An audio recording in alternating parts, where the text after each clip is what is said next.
উপস্থিত ভক্তমণ্ডলী এবং আমার ভক্তিমতী মায়েরা, আপনাদের সকলের শ্রীপাদ পদ্মে জানাই আমার ভক্তিপূর্ণ প্রণাম। শ্রী শ্রী ঠাকুর হরিচাঁদ, পতিত পাবন শ্রী শ্রী ঠাকুর গুরুচাঁদ, শান্তি সত্য ভামা সহ সকল হরিভক্তের শ্রীপাদ পদ্মে ভক্তিপূর্ণ প্রণাম জানাই। এতদ ভিন্ন অনন্ত কোটি ব্রহ্মাণ্ডের অনন্ত অবতার, অনন্ত সাধু গুরু মহাপুরুষ, সাকার নিরাকারে যিনি যেখানে যে অবস্থায় অবস্থান করছেন, প্রত্যেককে আমার ভক্তিপূর্ণ প্রণাম জানাই। আমি শ্রদ্ধা জ্ঞাপন করি আজ মঞ্চে উপবিষ্ট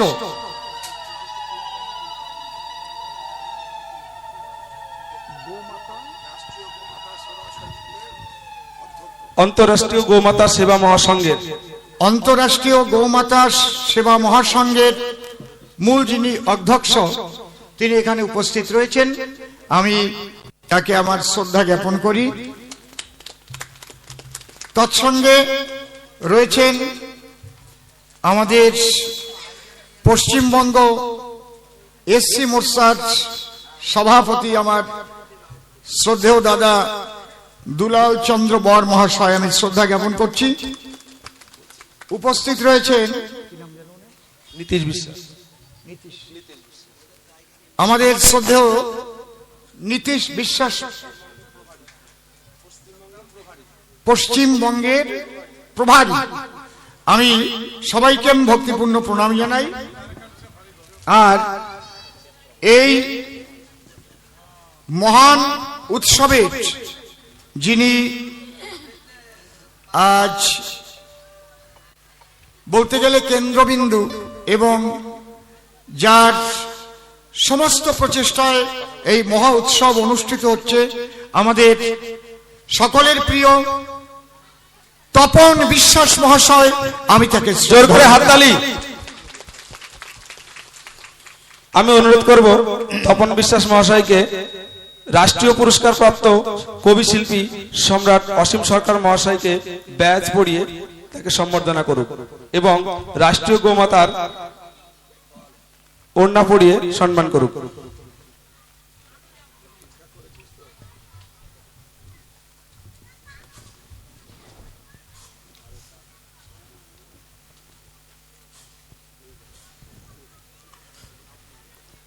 হরি বল।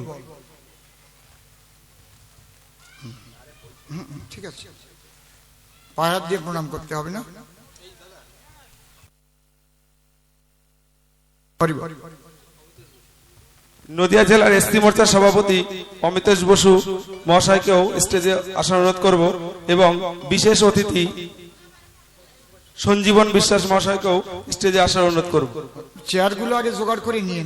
সহসভাপতি সুভাষ বিশ্বাস মহাশয়কেও স্টেজে আসার অনুরোধ করব।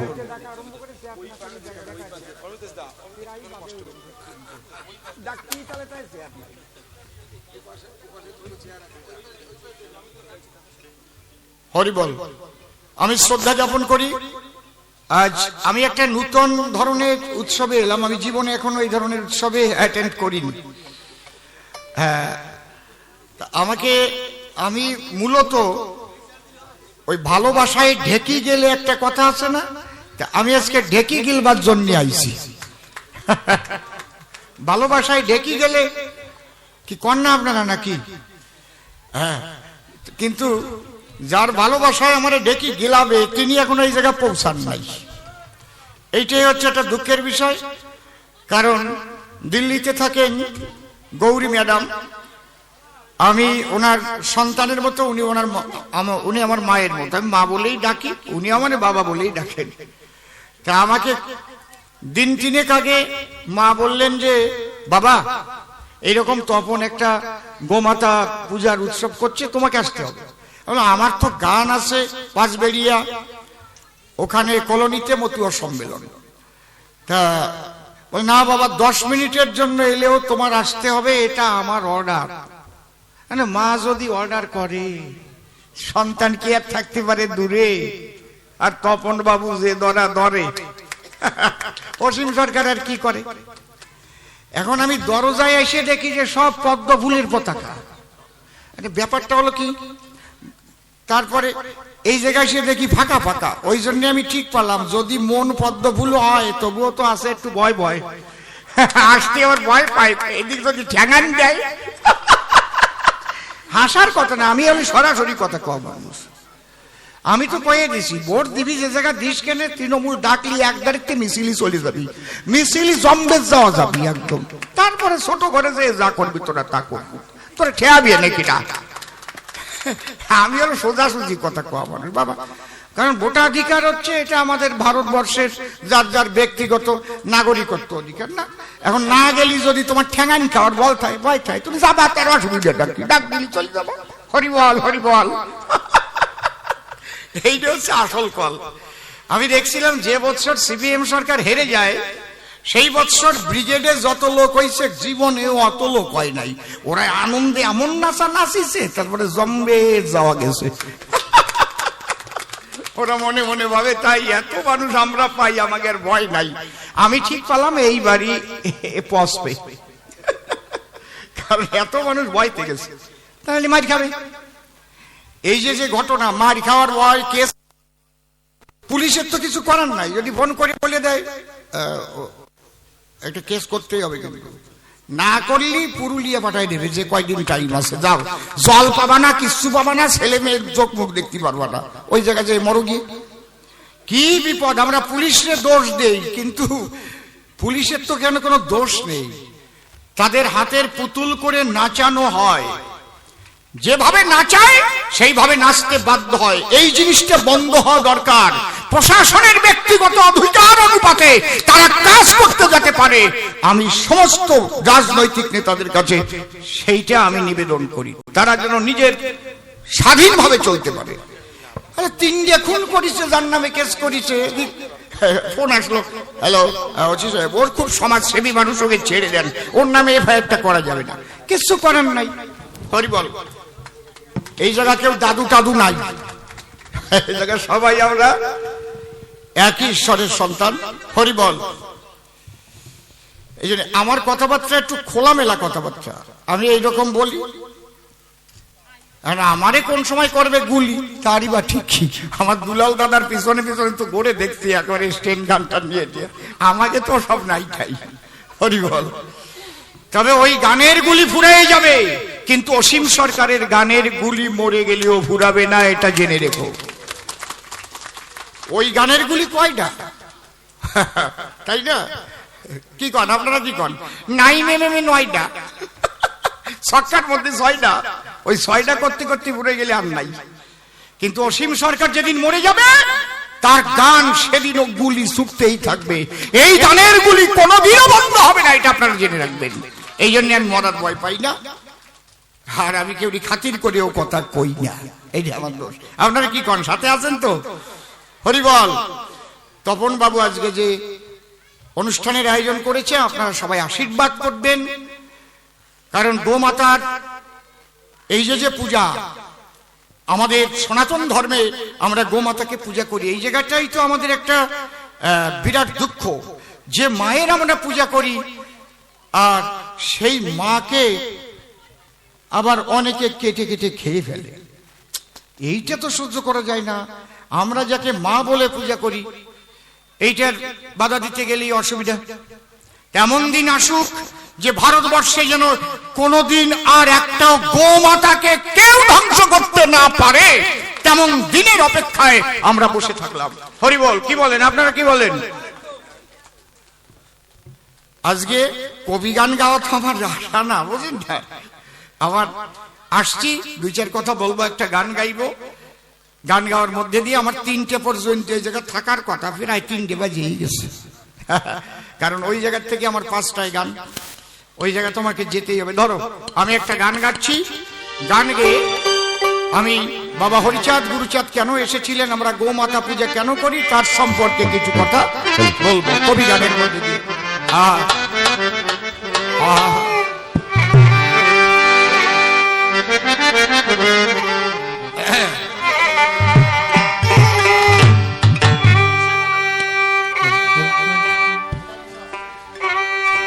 Hello hello, mic testing, check, hello.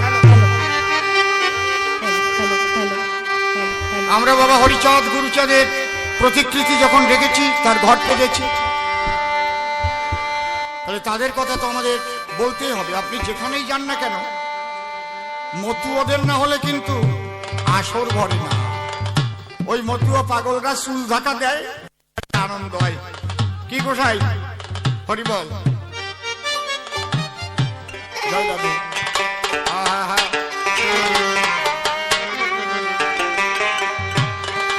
ওই চাঁদ ধরতে হলে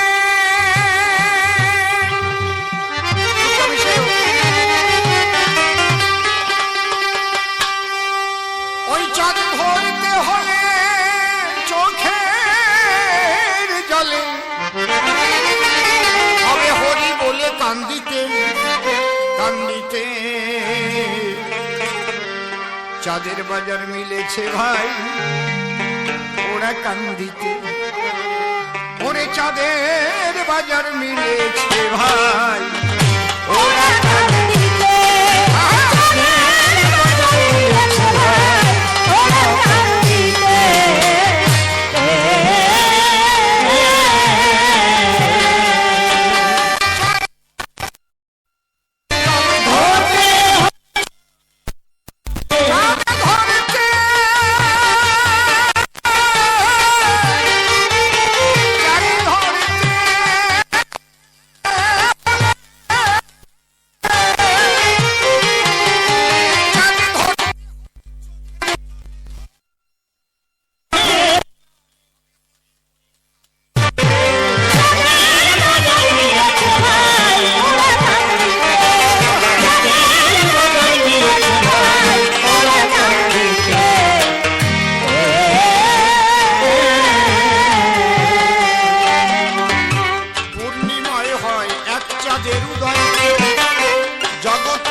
সাধু গুরু বৈষ্ণব হেরিয়ার যত পুরুষ নারী আমার ভক্তিপূর্ণ প্রণাম গ্রহণ করিবেন সব। মন্ডে একবার হরি বল, এ নাম দুর্বলের বল, নামবি কি আছে বলে ভব সংসারে। যে জন করে হরি চিনতে, হরি করে তার চিনতে, অন্তে জীবকে নিয়ে যায় সে ভব সিন্ধু করে। বন্দনার ভাব করে শেষ বক্তব্য করিব পেশ, সবিশেষ সবার মধ্যে জানাই নিবেদন। এখানে গো মাতা পূজার অনুষ্ঠান, কিছু সময় গাইব গান, তাই আমি হলাম আগুয়ান আপনাদের সাধন। বলতে হবে দু চার কথা, বসে শোনেন বিজ্ঞতা পালন করে নীরবতা। যে সঙ্গীত খানি আমি করেছি পরিবেশন, সকলে জানে তাই পূর্ণিমায় আমরা আলো পাই, কিন্তু অমাবস্যায় হরিশ্চন্দ্র উদয় হলেন, সেই হরি ব্রহ্ম সনাতন।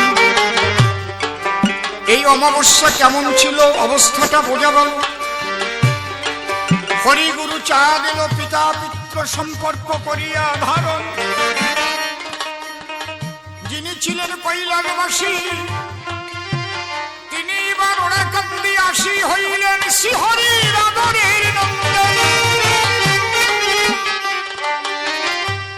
হরিহর একত্তরে পৃথিবীতে এলেন এবারে পিতা পুত্র রূপ ধরে। তারা যে পতিত পাবন, তখনকার সামাজিক অবস্থা কেমন ছিল সে কথা বলা ভালো।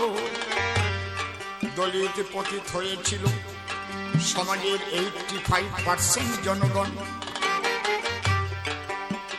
দুঃখের কথা কি বলবো, আর তাদের ছিল না ধর্মীয় অধিকার। আগে যাস না, ধর্মীয় অধিকার, শিক্ষার অধিকার, অর্থনৈতিক অধিকার, মানব অধিকার তাদের দেয় নাই কোনজন। শিক্ষার অধিকার না পেলে জানেন যত জ্ঞানী দলে, রাজনৈতিক অধিকার তার ভাগ্যে জোটে না কখন।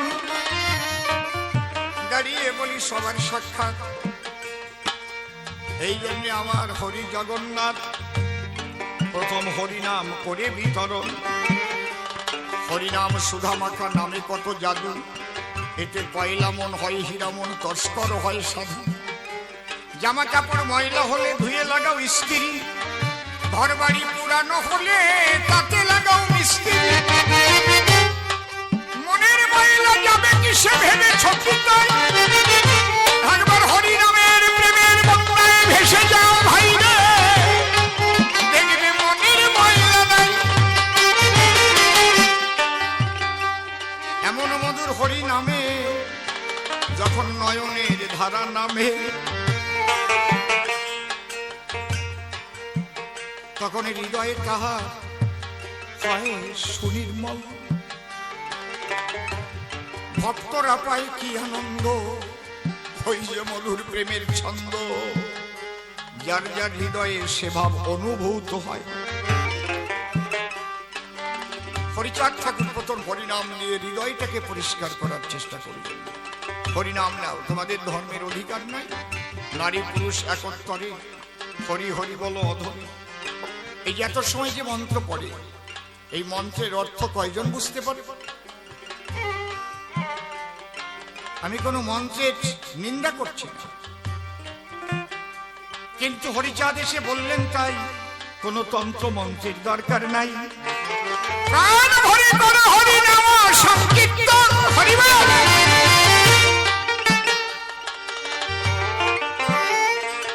যাগ যজ্ঞ দূরে ফেলে প্রেমানন্দে হরি বলে আনো জগতে সেই প্রেমের এই প্লাবন। বলছে কিচ্ছু লাগবে না তোমার, মতুয়ার প্রেম ভক্তি অকামনা, তন্ত্র মন্ত্র নাহি জানে ব্রজ উপাসনা। উনি যে মন্ত্র পড়লেন, উনি শিক্ষিত মানুষ মন্ত্র উচ্চারণ করলেন। যারা লেখাপড়া না জানে কি বুঝবে তারা মন্ত্রের মানে? তাহলে মন্ত্রের মানে যদি আমি না বুঝি তাহলে আমার ভাব হবে? আপনারা বাংলাভাষী, বাংলাভাষী, আমি বাংলায় কথা বলছি বলে আপনারা বুঝতে পারছেন। আমি যদি এমন একটা কথায়, এমন একটা ভাষায় কথা বলতাম যেটা আপনারা না বোঝেন, তাহলে আমার কবি গানের কোনো দাম থাকতো? কি করেন আপনারা, কি করেন? ভাষা কাহাকে বলে? যাহার দ্বারা মনের ভাব উচ্চারিত হয়, মনের ভাব প্রকাশিত হয়, তাকে ভাষা বলে। এই জন্য হরি ঠাকুর দেখলেন তাই এই দলিত পতিত যাদের বলা হয়েছে এদের শিক্ষার অধিকার নাই, তোমাদের আর কিচ্ছু দরকার নাই, তোমরা শুধু হরিনাম করো। কেন? ব্যাসদেব বলে গেছে সর্বশাস্ত্র বীজ হরিনাম দু অক্ষর, আদি অন্ত নাহি তার, বেদে অগোচর। মহাভারত নিয়ে সেনাক্ষণে দেখিয়ে দিচ্ছে, ব্যাসদেব নিজের হাতে লিখে গেছেন সর্বশাস্ত্র বীজ। আজকে পুরোহিত ব্রাহ্মণরা যে মন্ত্র পড়েছে ওটাও একটা শাস্ত্রে আছে, শাস্ত্র থেকে মন্ত্রগুলো মুখস্থ করে তারপর এখানে যজ্ঞ করেছে।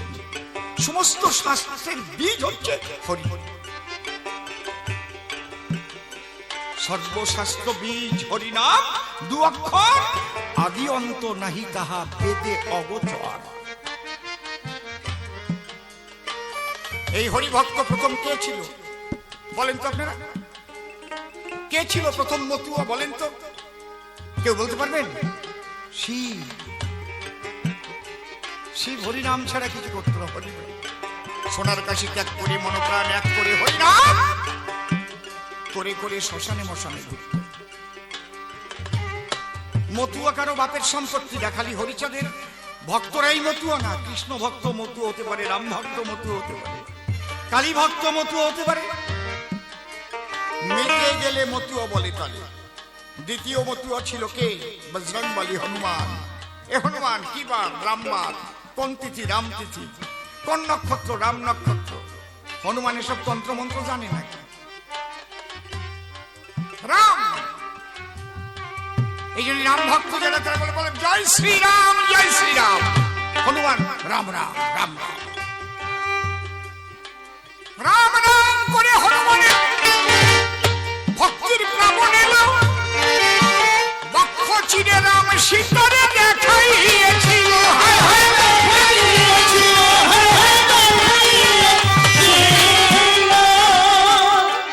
কোন মন্ত্রের দ্বারা বুক চিরে আপনি রাম সীতাকে দেখাতে পারবেন না। বলুন কে দেখিয়েছে পৃথিবীতে? কোন মন্ত্রে হয় না, ওটা ওটা ভক্তিতে হয়। সে ভক্তি হনুমানের ছিল। এই জন্য ভারতবর্ষে রাম মন্দিরের চাইতে 1000 গুণ বেশি হনুমান মন্দির আছে। কেন? মানুষ ভক্তির পূজারী, ভক্তের পূজারী। ভগবান বলছে আমার হতে নাম বড়, নাম হতে আমার ভক্ত বড়। যদি আমাকে পেতে চাও আমার ভক্তের ভাব ধরো। হরি বল, হরি বল। বোঝা যাচ্ছে? সেই ভক্তি দিতে ওরা কান্দিতে এসেছিলেন হরি ব্রহ্ম সনাতন। নারী পুরুষ একত করে, বারণী মিলাইয়ে করে হরি নাম সংকীর্তন। আর ওই প্রেমের প্লাবন, আর ওই প্রেমের প্লাবন,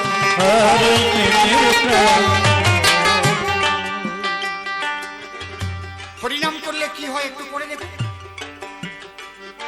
করতে করতে যখন দুই চোখ দিয়ে জল আসবে, আপনার ভক্তিতে আকুলতা ব্যাকুলতা লাগবে। লাগবে কি? আকুলতা ব্যাকুলতা। কেমন আকুলতা? সন্তান যেমন মাকে না পেয়ে, মা হারা সন্তান যেমন কেঁদে কেঁদে আকুল হয়ে ঘুরে বেড়ায়। মা, মা মেলায় গিয়ে হারিয়ে গেছে ছোট্ট ছেলে, কেমন কান্দে দেখেছেন? ডেকসি উঠে যায়, ডেকসি। কাঁদিস কেন? আমার মা হারিয়ে গেছে। ওই রকম আকুলতা চাই, ব্যাকুলতা চাই। শুধু করলে হবে না। না, প্রেম সরে ডাকো মন তারে, প্রেম সরে ডাকো মন তারে। তাহলে প্রেম জাগাতে গেলে আকুলতা ব্যাকুলতা না থাকলে তো তোমার প্রেম জাগবে না। ব্যাকুল হতে হবে। একটা নারীর, যুবতী নারীর জন্য একটা যুবক ছেলে আকুল হয়ে যায়, পেতে হবে তাকে। একটা যুবক ছেলের জন্য একটা যুবতী মেয়ে পাগলের মতো হয়ে যায়, আমার পেতে হবে। কিন্তু আমরা কয়জন ভগবানের জন্য পাগল হয়ে গেছি বলুন তো দেখি? হরি বল, হরি বল বলে, রাম রাম বলে, কৃষ্ণ কৃষ্ণ বলে কয়জন পাগল হয়েছে? সেই আকুলতা, সেই ব্যাকুলতা। এই জন্য হরি বল, জয় হরি বল, হরি বল। মতুয়ারা যখন যাচ্ছে আর ওই জয়ডঙ্কার কাসরের ধ্বনিতে বাইরের সমস্ত ধ্বনি যা কিছু আছে তার কানে আর কিচ্ছু আসে না। ওর মধ্যে দিয়ে মন সেন্ট্রালাইজড হচ্ছে। He is the greatest fighter who can control his own mind. ওই যে নিজের মন কেন্দ্রীভূত হচ্ছে। হরি বল, হরি বল, হরি বল, হরি বল, হরি বল। সব পাগলের মতো ছুটছে। দর্শন আছে এর মধ্যে, এমনি না। এগুলো মনস্তত্ত্বপূর্ণ কথা। কেউ শুধু রেচক পুরক কুম্ভক করছে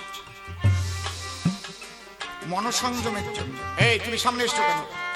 এইসব বন্দি ভাঙ্গা না করিয়ে পেট ভরে গুড়ে খাইয়ে আসো, যাও, এটা নিয়ে যাও। এমনি খিদের জ্বালায় বাসে না,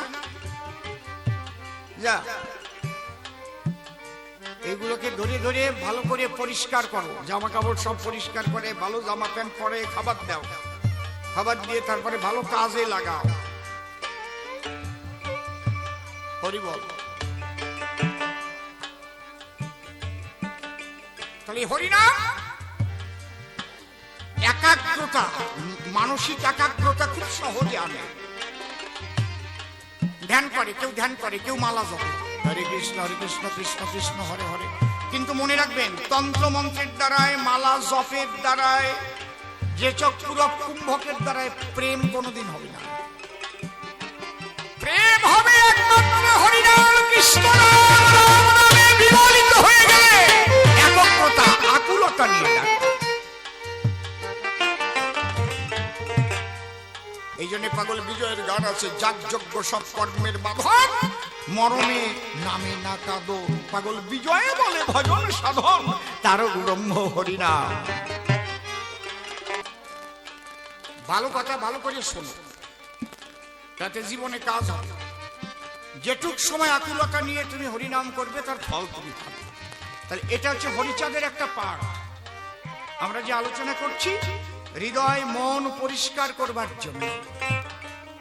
আর কি এ মেলা কথা বাবা, কবানে আসতেছি ফিরে আবার ডাকনাপুর ওই মতুয়া সম্মেলনে, সেদিন ভাঙিয়ে ভাঙিয়ে আরো কবানে। আপনার আকুলতা ব্যাকুলতা আনতে গেলে তার সঙ্গে, যেমন সুগার হলে শুধু সুগারের ট্যাবলেট খেলে সারে। আমি প্রত্যেকদিন সুগারের ট্যাবলেট খাবো, আর 1 কেজি করে রসগোল্লা খাবো, 2 কেজি চালের ভাত খাবো। কোন ডাক্তার আছে পৃথিবীতে আমার সুগার সারবে? পারবে? সারতে পারবে? এখন সুগার হয়েছে, ডাক্তারের কাছে গিয়ে কয়, ডাক্তার বাবু আমার তো ফাস্টিং 250 আর 450। তুমি খাও কি? কয় সকালে 40 খান রুটি খাই, দুপুরে কেজি 2 চালের ভাত না হলে হয় না, আর রাত্রি কয় খান 20 রুটি খালি কোনো মতে হয়। কালকের থেকে সকালে 2 খান রুটি খাবা, দুপুরে 2 আতা ভাত খাবা, আর রাত্রি 2 খান রুটি খাবা। আর এই যে ওষুধ দিলাম না, 1 মাস পরে এসে আরো সুগার বেশি করে বাড়িয়েছি। তুই কি করেছিস? খাবার কমাই দিলাম, তাও সুগার বাড়াইছিস। সকালে 1 খান রুটি খাবি, দুপুরে 1 আতা ভাত খাবি, রাত্রি 1 আতা ভাত, 1 খান রুটি। ঠিক আছে। ওই 1 মাস খেয়ে আবার বাড়িয়েছি। ডাক্তারের আবার সন্দেহ হয়েছে, আমি যা ওষুধ দিছি, জেনুমেট 50/500 জিভারফোর্ট 2 গ্রাম দিয়েছি, এইতে তো 3 বেলা ওষুধ দিয়েছি, তাতে তো না কমার কথা না। তুই সকালে 1 খান রুটি খাস? বলে হ্যাঁ। কয়টার সময়? ঠিক 9টায় খেতে বলেছেন আপনি, 9টায় খাই। তোরে কালকে ওষুধ দেবো, যা। ডাক্তার 9:15 ওর বাড়ি হাজির হয়েছে, 9:15 যাই দেখে এইরকম 1 খান রুটি বানাচ্ছে, তাফালে বাজবে বেলতিছে। এটা কি করতেছিস?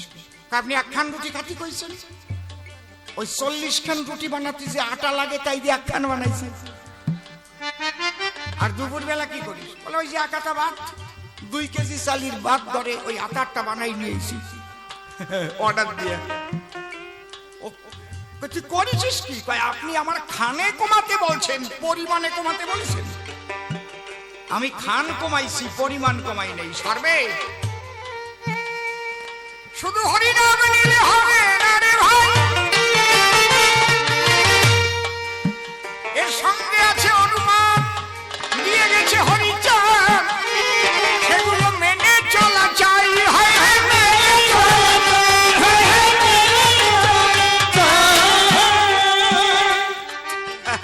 খালি হরিনাম করলে হয়ে গেলে, খালি রাম নাম করলে হয়ে গেলে তো সবাই হনুমান হয়ে যেত, সবাই হীরামন হয়ে যেত। কি হতো না? সাধু গোসাই পাগল কম পাওয়া যায় না, কিন্তু গোপাল সাধু যা করেছে সেই করার সাধু কয়জন আছে? তারক গোসাই যা করেছে সেই করার গোসাই কয়জন আছে? হীরামন পাগল, গোলক পাগল, মহানন্দ পাগল, তারা যে শক্তির অধিকারী ছিল কোথায়? ছোট এই জায়গাটাই হচ্ছে ক্যাসাল। আমরা অনুকরণ ভালোবাসি, অনুসরণ করি না। অনুকরণ মানে কি? অসীম সরকার যে ধরনের পাঞ্জাবি গায়ে দেবে, অসীম সরকার যে ধরনের ধুতি পরবে, অসীম সরকার যেমন ওড়না নেবে, আমার ওইটা নিয়ে কবি গান গাইতে দাঁড়াতে হবে। এটা হচ্ছে অনুকরণ। আর অনুসরণ কি? অসীম সরকার কি কি অধ্যয়ন করেছে, জীবনে তার সাধন ভজন কি আছে, তার কাছ থেকে শুনতে শুনে তার বাক্য মেনে অনুসরণ করে তারপরে অসীম সরকার হতে হবে। বোঝা গেল? ওকে বলে অনুসরণ। আর অনুকরণ আমরা পিয়াসী সবাই। অনুকরণ একদম সব বিবেকানন্দ হয়ে যায়, মাথায় ভেটকি বাজি বাজবে, একদম চৈতন্য মহাপ্রভুর মতো হয়ে যায়, মাথায় মোটা চৈতন্য। সবাই অচৈতন্য মানুষ এইরকম মোটা চৈতন্য রাখবে, একেবারে অচৈতন্য, কিন্তু এই সাইজের মোটা চৈতন্য। আবার জট পড়িয়ে গেছে, ঝুলিয়ে পড়িস হবে। চণ্ডীদাস রজকিনী কি ভজন করেছিল তা না জেনে বামাচারী ভজন আরম্ভ হয়ে গেছে, বেবিচার। এই জন্য আমার অশ্বিনী গোসাই বলছে, হরিচাঁদের অপার লীলারে লীলা বোঝে সাধ্যকার, লয়ে নিজ নারী ব্রহ্মচারী এলেন ঘুচাইতে বেবিচার। খালি হরিচাঁদ এনেছিল প্রেমেরই প্লাবন, আর গুরুচাঁদ কি করিল সোনো দিয়ে মন। হরিচাঁদ ঠাকুর গুরুচাঁদকে বলল, বাবা আমি তোর মধ্যে থাকবো।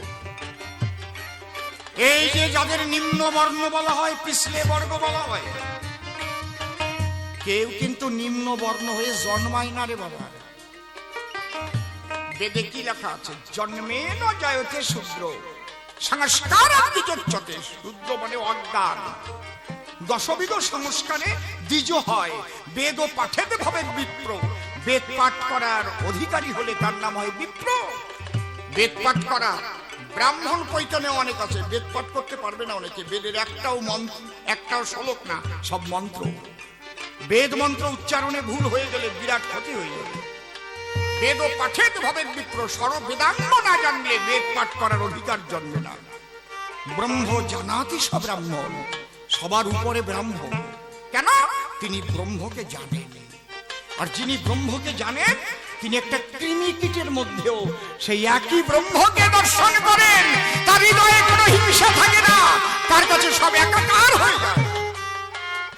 আর জন্মগত ব্রাহ্মণ যখন হবে তখন মানুষকে হিংসা করবে, তুই ছোট জাত।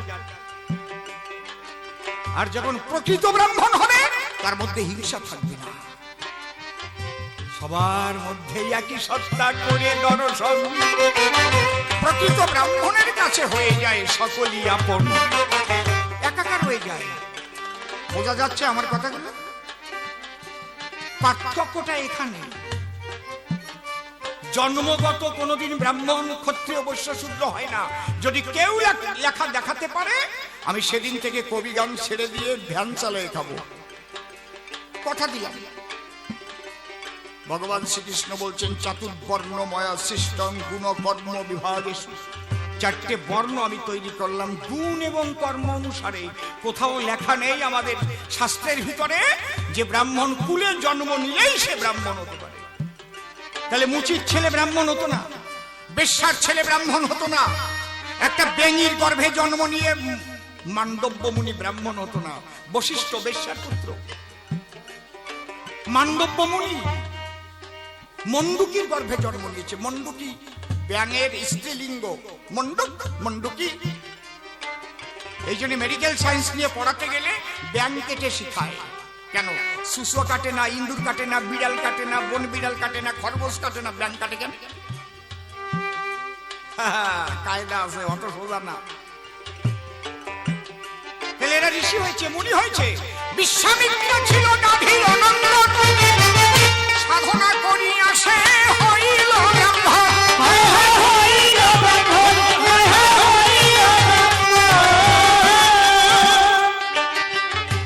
তাহলে গুরুচাঁদ ঠাকুর এই জন্য বিচরণ পাগলের মুখ দিয়ে আগুন জ্বালিয়ে দেখিয়েছিলেন।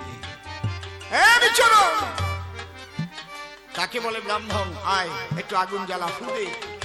চৈতন্য মহাপ্রভু যাকে জবন হরিদাস বলতো সবাই, সেই হরিদাসের মুখ দিয়ে হরিনামের হরি হরি বলো। নবদ্বীপের যত ব্রাহ্মণ সমাজ ছিল সবার মাথায় গাছরা পড়ে গেল। আমার কথা সবার ভালো লাগবে না আমি জানি, কিন্তু আমি পারফেক্ট ধর্ম কথা বলতে ভালোবাসি। তাতে ভালো লাগুক আর না লাগুক আমার কিচ্ছু আসে যায় না। 62 বছর বয়স হয়েছে, আর কয়দিন বাঁচবো জানি না। সত্যি কথা কয়টা শুনোই গৌর হরিবল হরিবল। কিন্তু কিছু মতুয়ারা আছে যারা কৃষ্ণ মানে না, রাম মানে না, কালী মানে না, গৌরাঙ্গ মানে না, এদের নিন্দা করে। কোন জায়গায় কৃষ্ণের ছবি থাকলে বলে এই বাবারে বাদ দিয়ে আবার জ্যাঠার পূজা আরম্ভ করছিস নাকি। ওই মতুয়ারা কিন্তু জানে না যে কৃষ্ণ সেই মহাপ্রভু, সেই হরিচাঁদ ঠাকুর। যদি মহাপ্রভুর আদর্শ সবাই মেনে নিত, হরিচাঁদের আসার দরকার নাই হতো, কিন্তু গুরুচাঁদকে আসতে হতো। কারণ গুরুচাঁদ করেছিল সেই শিক্ষার আন্দোলন, যার জন্য ভোটে দাঁড়াবার অধিকার পেয়েছে এখন। শিক্ষার আন্দোলন করেছিলেন বাবা গুরুচাঁদ। কারণ তুমি যদি শিক্ষিত না হতে পারো তাহলে তোমার রাজা হওয়া তো হবে না।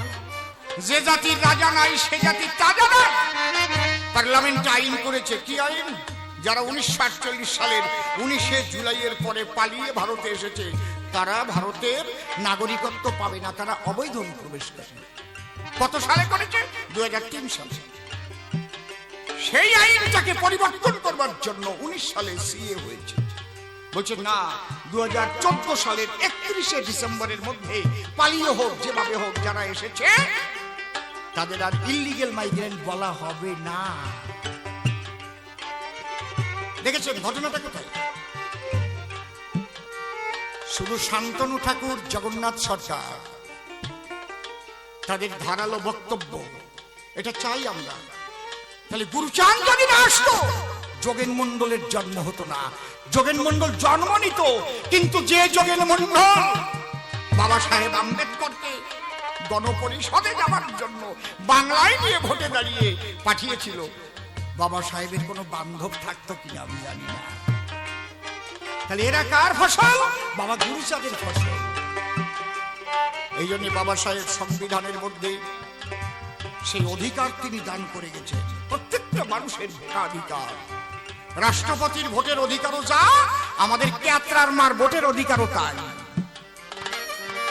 সমান অধিকার, সমান অধিকার, এক ভোটে হার। ওই ক্যাতরার মা উল্টো বলতেছে, কাজ হয়ে গেছে। ঠিক নাকি বাবু? আপনারা কি করেন? আমি ছেলে মানুষ, ভালো বুঝি। দেখেছেন ঘটনা কোথায়? এই অধিকার কে দিয়েছে? তাহলে মূল কে? বাবা গুরুচাঁদ ঠাকুর। এই জন্য আমার গান, এই যে আলো পূর্ণিমায় হয় এক চাঁদের উদয়, জগৎ আলো তারই যোজনায়, হরি গুরুচাঁদ উদয় হল ঘোর মহানিশায়।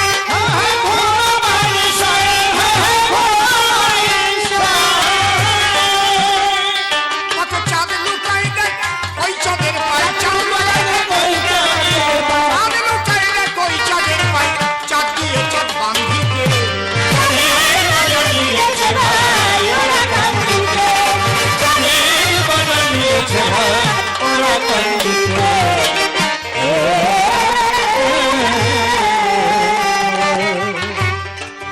ছিল এক চাঁদের জ্যোতি। আচ্ছা, এত চাঁদ চাঁদ চন্দ্র চন্দ্র কেন করছিল?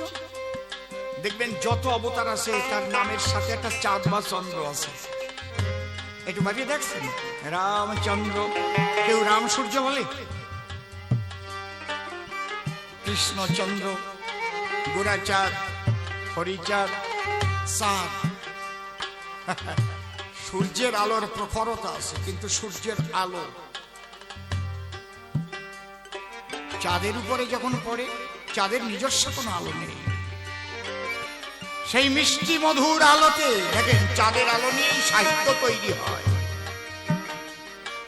সেদিন ওই যে কি যেন গাইছিল, চাঁদিনী রাতে, কি যেন ফাগুনি পূর্ণিমা রাতে কি গান গাই, হ্যাঁ পালাইয়ে যাই কেন বলতে পারলো না? বেলা দুপুরের সময় পালাইয়ে যাই বলতে পারলো না? ফাল্গুনি পূর্ণিমা রাতে দেখেন এই চাঁদরে নিয়ে যত সাহিত্য লেখা। কি চাঁদ, এই যে চাঁদ, কত মিষ্টি মধুর আলো, হ্যাঁ, চাঁদের আলো। ওই চাঁদ ধরতে গেলে তোমার দেহের চাঁদ রক্ষা না করলে ওই চাঁদ ধরা পড়ে না। দেহের রাজা তাকেও বলে চন্দ্র, পিতৃধর, স্পার্ম। যে স্পার্ম আর ওভামের মিলনের ফলে যায় গঠন করে সেল ডিভিশন হয়ে একটা মানব দেহ পরিপূর্ণভাবে তৈরি হয়।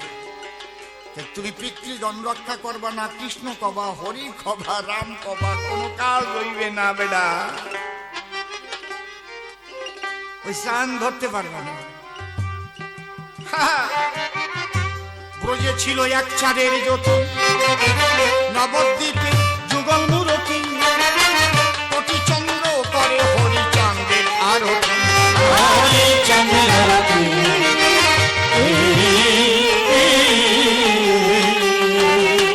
গুরু চাঁদের নিষ্ঠার, গুরু চাঁদের নিষ্ঠার বলে গুরু চাঁদের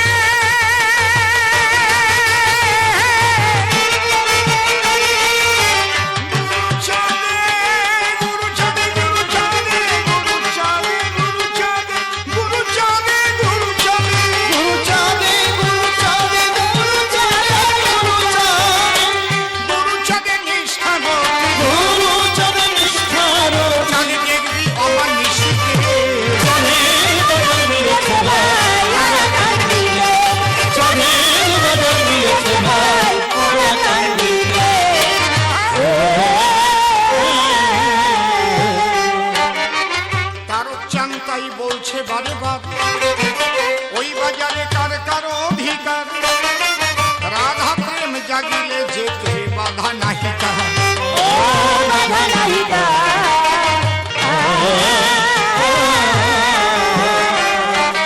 অধমসীমের জীবন সার,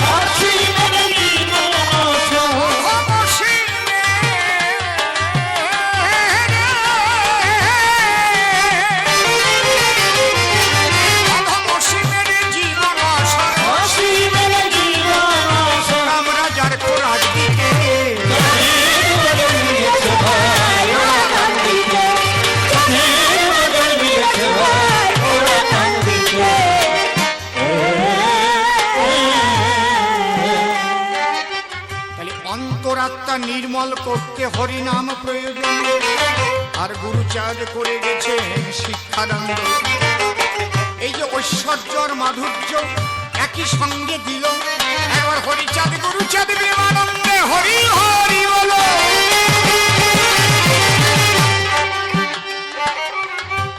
এবার মাতা পিতার কথা শোনেন দিয়ে মন। আমরা পঞ্চপিতার সপ্ত মাথা শাস্ত্রেরই বচন। আমাদের সনাতন ধর্মে আজকে যে গোমাতার পূজা হচ্ছে কেন? সনাতন ধর্মে আমাদের পঞ্চপিতা আর সপ্ত মাতার কথা লেখা আছে। পঞ্চপিতা কে কে?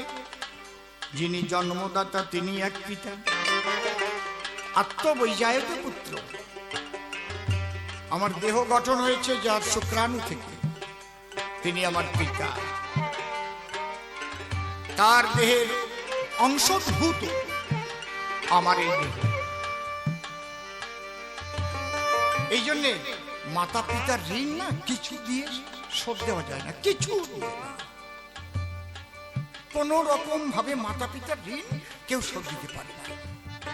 কারণ তুমি যতদিন এই দেহের মধ্যে থাকবা, এই দেহটাই তৈরি মা বাবার সত্তা দিয়ে। মাতা পিতার ঋণ শোধ দিতে গেলে তুমি কি করে দেবা? তাহলে দেহটাকে থেকে বেরিয়ে গিয়ে কথা বলো। আমার দলে 40 বছর আগে খোল বাজাতো, তার নাম শিবু। 40 বছর আগে সে কপালী সম্প্রদায়ের, বাড়ি বাগদা, এখনো বেশি আছে, হয়তো ভিডিওতে তুলতেছি। ও শুনলি কবে বলিয়ে দিল দাদা। প্রেম করে আমাদের নমসূত্রের একটা মেয়েকে বিয়ে করলো। তা ওর বাবা এত কড়া, বাড়ি চলবে না। তুই কপালী সম্প্রদায়ের ছেলে, ওর বাবা আবার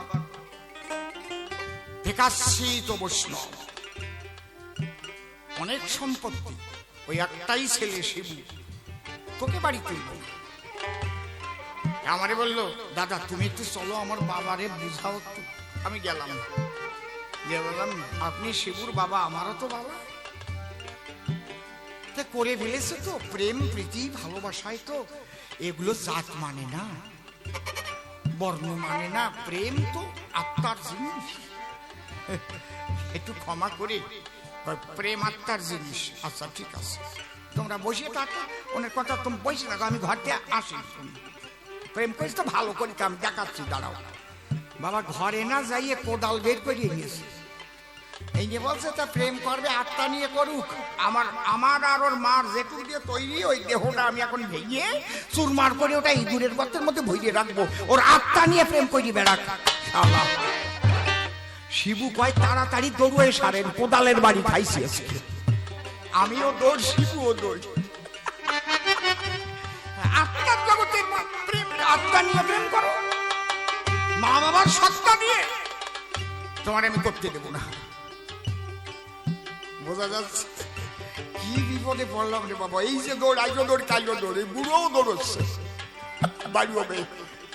মা বাবার সত্তা ভাঙিয়ে চুরে ইঁদুরের গর্তের মধ্যে ভরিয়ে দেবো আজকে।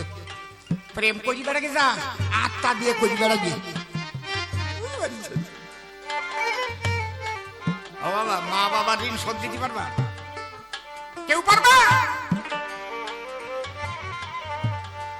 কোন অজানাই ছিলাম আমি, কেই বা জানে তা, সোনার দেহ করল গঠন মাতায় আর পিতা। বিশ্ব মাঝে শ্রেষ্ঠ গুরু তারাই দুজন, যাদের কৃপায় দর্শন হয়েছিল এই সোনারই ভুবন। সোনারই ভুবন, সোনারই ভুবন। পঞ্চপিতা, মাতার কথাটা পরে বলছি। তাহলে পঞ্চপিতা, প্রথম পিতা জন্মদাতা, তাহলে তার স্ত্রী জন্মদাত্রী, পেলাম এক মা বাবা। শিক্ষাদাতা, যিনি শিক্ষা দান করেন, জাগতিক শিক্ষা এবং আধ্যাত্মিক শিক্ষা। এই জন্যে আধ্যাত্মিক শিক্ষা যার কাছ থেকে পাওয়া যায় তাকেও তো বাবা বলি আমরা।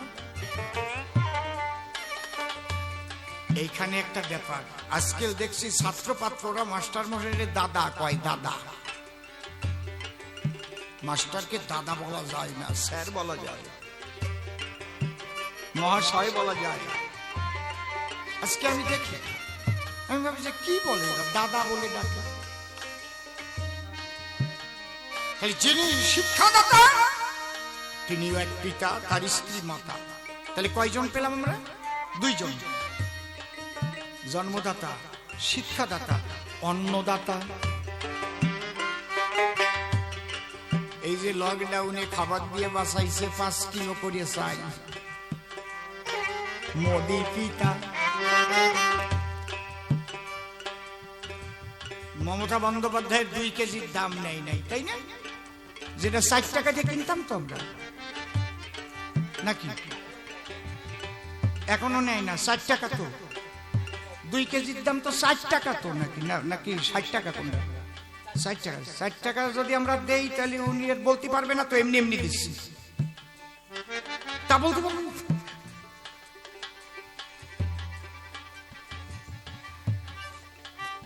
আমি বুঝিয়ে ফেলি, এখন আমি কি করবো? এই জ্বালায় পড়ে গেলাম, আমি যে বুঝিয়ে ফেলি জিনিস। ওটা তো দিতই আমাদের, 4 টাকায় দিত তো, নাকি 60 টাকা গোছাতে পারবি না? হ্যাঁ পারবো, তাও ভালো, 60 টাকা তো দেওয়া লাগতেছে না। কিন্তু 5 কেজি করে যদি ওর সাথে যুক্ত না হতো, আমার মনে হয় কি জানেন, লকডাউনে যারা গরিব মানুষ তারা ভালো হয়েছিল, তেল তেলিয়েছিল। বাড়ি একটাই না, কোনো কাজ নাই, 7 কেজি করে চাল পাচ্ছে, আটা কয় কেজি? এক একজনের 3 কেজি করে, তাহলে গড়ে 10 কেজি, গড়ে 12 কেজি। আচ্ছা আচ্ছা, বুঝতে না, 7 কেজি আর 3 কেজি 10 কেজি, বুঝিস না?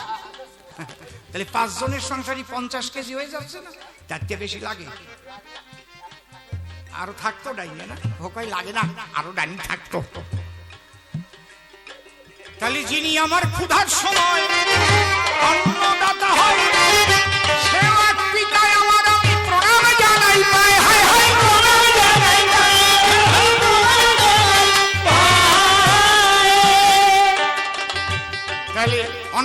পিতা, তার স্ত্রী মাতা, তিনটে হলো ভয়ত্রাতা।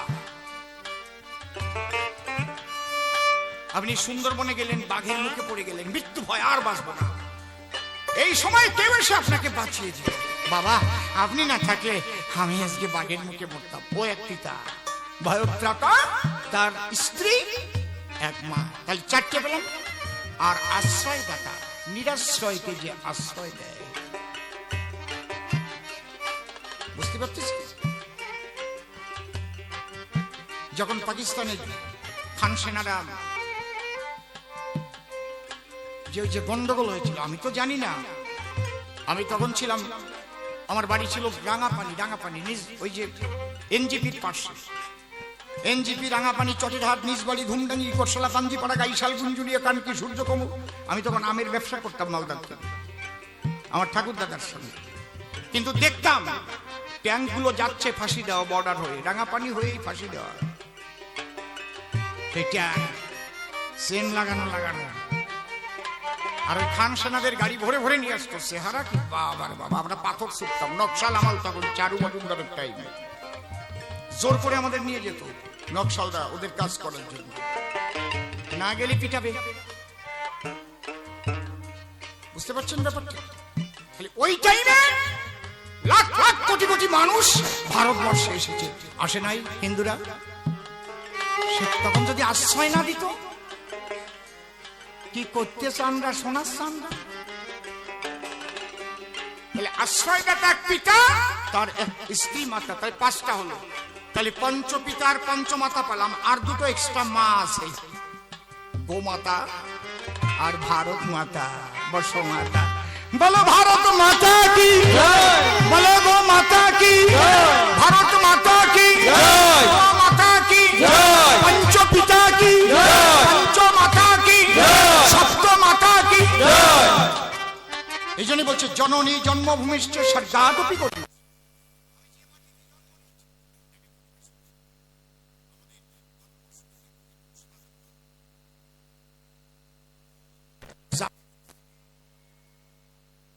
জাপানে গিয়ে ওনার কাজই হচ্ছে বিভিন্ন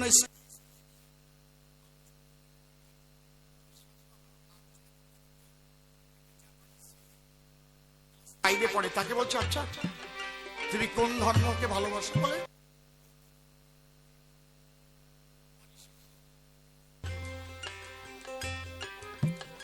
আচ্ছা তুমি যদি দেখো যে বুদ্ধদেব সেনাপতি হয়ে এই জাপানকে ধ্বংস করবার জন্য, জাপানকে ক্রাশ করবার জন্য বিরাট সৈন্য নিয়ে জাপানকে আক্রমণ করতে আসছে, তখন তুমি কি করবে?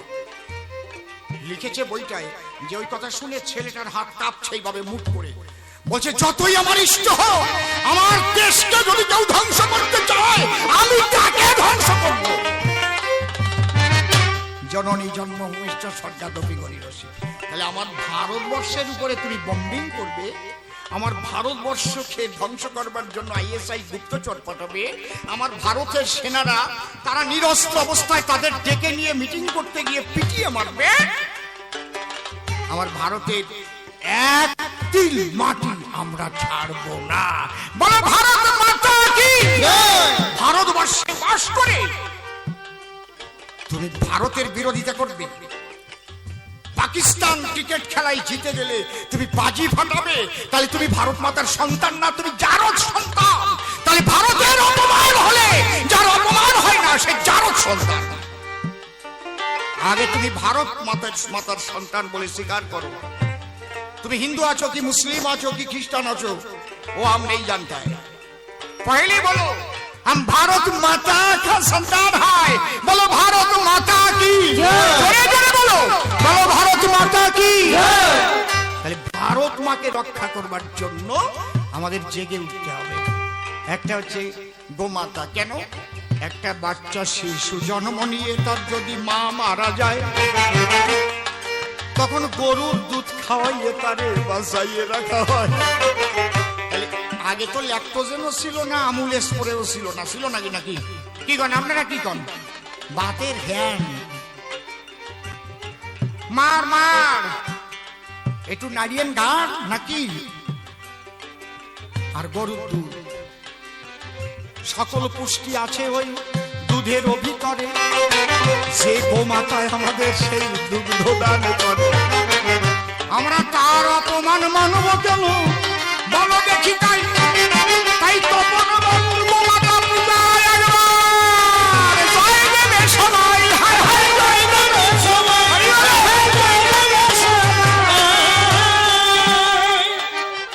আমি এইসব বলে বলে আমাকে আবার ফেসবুকে অনেকে বলে গরুর বাচ্চা। গোমাতা শালা তোর মাও তো গরু, তুই যদি আমারে গরুর বাচ্চা বলিস তা তুইও তো গরু। ওই গাইও মা, গাইও প্রসব করে, পেটে বাচ্চা রাখে, তোর মাও তোরে পেটে রাখিছিল নাকি? খারাপ কথা কইছি নাকি? নাকি হ্যাঁ, খালি গোমাতা। আর আমরা গরু দিয়ে লাঙল চাষ করে ফসল উৎপাদন করে বেচেছি। এখন ট্রাক্টর তৈরি হয়েছে, আগে ছিল ট্রাক্টর। তাহলে আমাদের সনাতন ধর্মের মানুষ কি বোকা নাকি? এই জন্য গো পূজা করেছে। এখানে নমশূদ্র সম্প্রদায়ের মানুষ অন্তত 99% বসা আছে নাকি? ঠিক বলছি না বেঠিক বলছি? আপনারা গোফাগুনা পূজা করেন নাই? ওপার বাংলায় বুড়ো বুড়িরা বলেন, হাত তোলেন। গোফাগুনা পূজা ফাল্গুন মাসে গরুর পূজা করেননি? কায়দা আছে, ওটার নাম গোফাগুনা পূজা। প্রতি গোয়াল ঘরে ফাল্গুন মাসে এই গরুর পূজা হতো। সবাই মিষ্টি আনলো খাবার জন্য, ছেলে পেলে যেত। ঠিক বলছি না? আমি আজ খুব আনন্দ পেলাম যে আমার সমাজের তপন বাবু আজ একটা নজিরবিহীন কাজ করেছেন। আজ গোমাতার পূজা করে একটা ইতিহাস রচনা করেছেন, আমরাও তাকে ধন্যবাদ জানাই। হরিবল। সেখানে আমি আসতে পেরে ধন্য হয়ে যাই। ওরে বাবা, 3:40-42 বেজে গেছে, দেখি বারে 4টের সময় 5টার সময় 5 বাড়িয়া মতুয়া অনুষ্ঠান, সেখানে গিয়ে আবার গাইতে হবে। তবু যেটুকু বলে গেলাম, যদি এইটুকু রাখে মনে, অনেক কিছু হতে পারে বাবা এই কথা কয়টার কারণে। এই কথাগুলো সবাই তোমরা রাখিও স্মরণ। একবার হরিচাঁদ